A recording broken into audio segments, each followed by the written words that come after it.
Ena danes najbolj zlorabljenih in nerazumljenih besed, ki jo lahko slišite v svetu podjetništva, je besedna zveza mrežni marketing. Jaz verjamem, da se marsikomu od vas, ko zaslišite to besedno zvezo, na oči prikrade megla.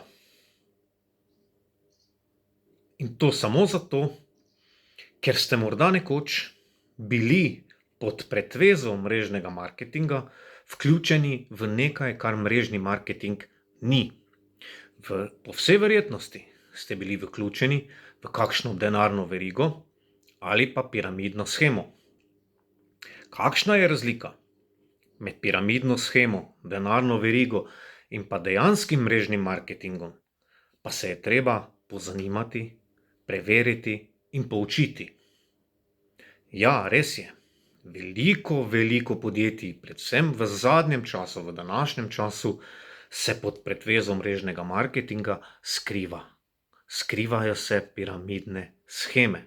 Sheme, kamor morate vložiti, investirati nekaj svojega denarja. Ponavadi gre to za zneske od nekaj 100 do 1000, 10 000 ali celo 100 000 evrov. In edini način, da ustvarite nekaj denarja v tem sistemu je, da vedno znova in znova pod sebe vpisujete druge ljudi, ki enako kot vi investirajo nekaj denarja, na koncu pa se žal ne izide. Eni in isti ljudje imajo dobiček, odidejo in že so na preži za novimi žrtvami, z podjetji z novim imenom in tako se ta zadeva nenehno širi naprej. Če pa želite izvedeti, kaj je pravi mrežni marketing, se poučiti o tem, vam priporočam v branje vsaj 2 knjigi. Prva knjiga nosi naslov Posel 21. stoletja, ki jo je napisal Robert Kiyosaki skupaj s svojo ženo Kim Kiyosaki in pa še enim strokovnjakom na področju direktne prodaje oziroma mrežnega marketinga.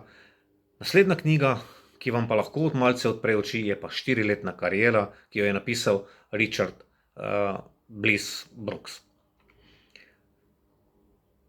Lahko pa tudi mene kontaktirate in vam razložim, kakšna je razlika in katera podjetja so tista, ki so vredna zaupanja, v katera se splača vložiti čas, energijo in si ustvariti možnost dolgoročnega, stabilnega posla.